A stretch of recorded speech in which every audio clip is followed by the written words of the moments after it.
पंढरपूर पासून अवघ्या 15 मिनिटांच्या अंतरावर पंढरपूर करकंब रस्त्यावर धोत्रेज ग्रँड प्रायव्हेट लिमिटेड घेऊन आले आहेत पंचतारांकित सुविधांनी युक्त हॉटेल ग्रँड। तसेच पुण्या मुंबईच्या धर्तीवर सर्व सुविधांनी युक्त hotel Shriyash restaurant, veg non veg permit room bar, प्रशिक्षित कुक व होस्टिंग सेवा हॉटेल ग्रँड मध्ये उपलब्ध आहेत। 50 एसी रूम्स, 3500 स्क्वेअर फुटाचा सुसज्ज बकवेट हॉल, भव्य एसी सूट्स, टेरेस गार्डन, भव्य लॉन आणि चेंजिंग रूम सहित स्विमिंग टँक, प्रशस्त पार्किंगची सुविधा। पंढरपूर नजीक असलेल्या हॉटेल ग्रँड या सुसज्ज आणि पंचतारांकित सुविधांनी युक्त hotel grand, hotel Shriyas restaurant, veg non veg permit room बार, पंढरपूर करकंब रोड। संपर्क 02186 24 22 45।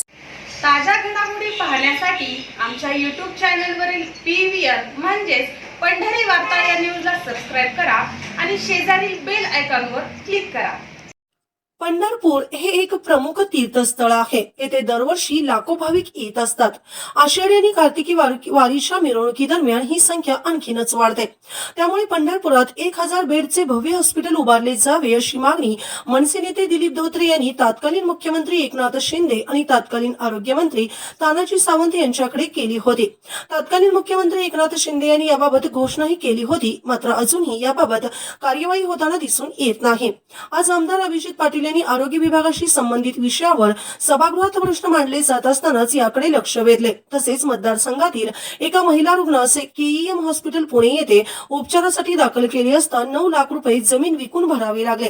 धर्मदाय रुग्णालय असतानाही लाभ दिला गेला नाही। याकडे आरोग्यमंत्र्यांचे लक्ष वेधले तर यावेळी तालुका सभापती समाधान अवताडे यांनी हा प्रश्न पुण्याचा असल्याचे आमदार अभिजित पाटील यांना सांगितल्याचे दिसून आले। मंत्री महोदय, अध्यक्षांच्याच विषय आहे। पंढरपूरमध्ये 1000 बेडचा हॉस्पिटल त्या ठिकाणी झालंय, त्यांनीच मला विचारायला सांगितलंय, त्यामुळे मंजूर करावं आपण लगेच। 1000 बेडचा GR निघालाय, 100 बेड त्याच्यामध्ये कॅन्सरसाठी पण रुग्ण आहेत आणि ती जर व्यवस्था झाली तर ही पुण्यावर येणारा जो ताण आहे तो त्या ठिकाणी मिटेल। आज आमच्या टेंभुर्णी, माडा, मोडली, मंगळवेढा, पंढरपूर या भागातले सगळे पेशंट पुण्याला येत आहेत। पुण्याचे जे ICUचे बेड कमतरता आहेत त्या संदर्भात ते पंढरपूरचं 1000 बेडचं हॉस्पिटल आपण तात्काळ मंजूर करावं। आणि लागून दुसरा प्रश्न ऐका ना अध्यक्ष महोदय, एक माझ्या मतदारसंघातील अश्विनी राधाश्याम पाटील KEM हॉस्पिटलमध्ये त्यांचं आयुष्यमान कार्ड होतं, 65,000 उत्पन्न होतं, तरी देखील आनंद आलूरकर डॉक्टरांनी KEM हॉस्पिटलमध्ये त्यांना भीती घातली आणि त्यांना 9 लाख रुपये भरून घेतले। त्यांचं ऑपरेशन केलं आणि त्याला धर्मादायमध्ये सोय दिली नाही।